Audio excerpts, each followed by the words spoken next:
I was one of the trainers for Operation Transformation, and I'm going to be the one that's talking all about the nutrition side of it. So yeah, I'm going to start off with the nutrition side. I've given you all, I'm sure Mary's actually handed you all this wee sheet. Take that home with you.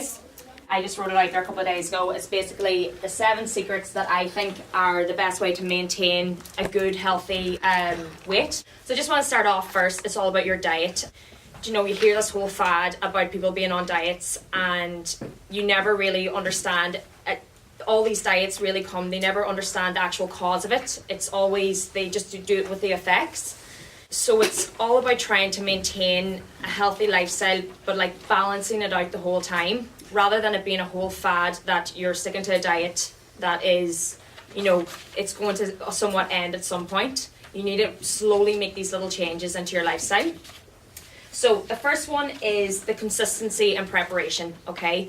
So when it comes to being consistent, that means maybe you need to like start up a food plan or something for yourself, something that you can actually see exactly what you're eating and how you're going to maintain that and how you're going to keep going with that. In regards to the preparation, when it comes to maybe you're shopping for your food and all, make sure you prepare that, make sure you're maybe also inviting, you know, your family and your friends along with you as well to do this. It can be quite disheartening in a sense that if you're doing it by yourself and there's no one around you kind of helping you on and edging you on, then it can be disheartening. So make sure that, you know, you're letting people know that you're, you know, doing this and you're working towards something, and you will notice then people around you will actually want to start helping you out with it and want to do things with you. Monitor your progress. Really important one, especially when it comes to people thinking about the scales. In regards to that, I don't think it's really necessary that you weigh yourself every single day of the week, and it can come so into your head. I'd recommend you maybe weighing yourself, measure yourself, take pictures of yourself, do all these different ways in order for you to see then maybe a month down the line do the exact same thing.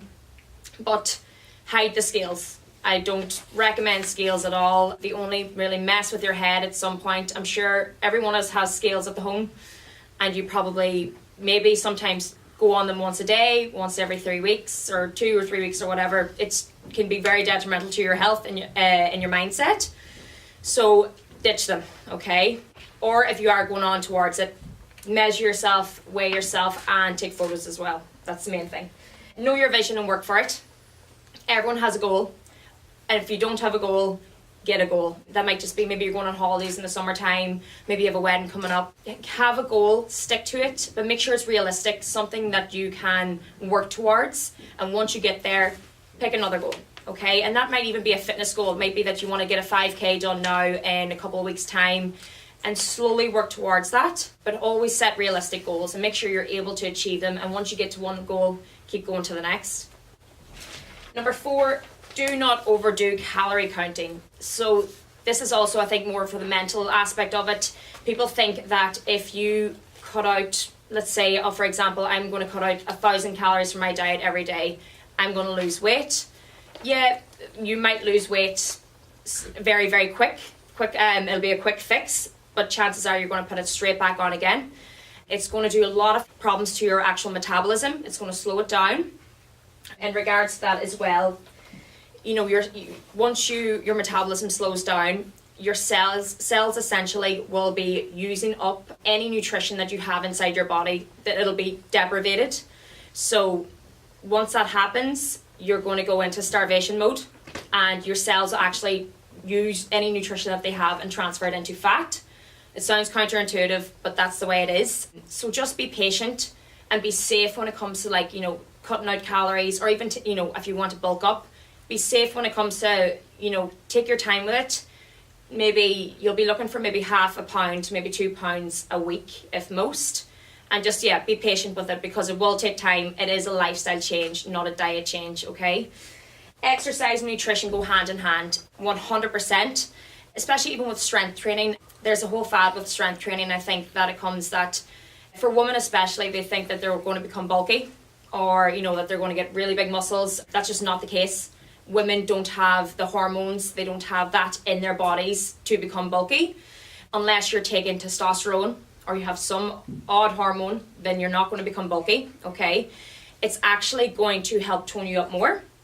A pound of muscle actually will burn calories 9 times more than a pound of fat will. So just think about that. Really try to incorporate strength training into your exercise as well. And of course the nutrition side as well is the most important. And then once you're kind of getting involved in your diet and your exercise, rest and recovery. You know, don't overdo it. And especially when we were chatting in the Highland Radio before, you know, going from December to January, people really overdo it when it comes to January. You know, on every side, you know, you're going from a month of just being at home with family and friends, drinking 5-6 times a week, eating whatever you want, to go into this strict diet, exercising 4 times a week, you know, just really pushing it. And that's just not the way to go. Just slow changes. So make sure you are recovering, but do understand the difference between mental weakness and physical exhaustion.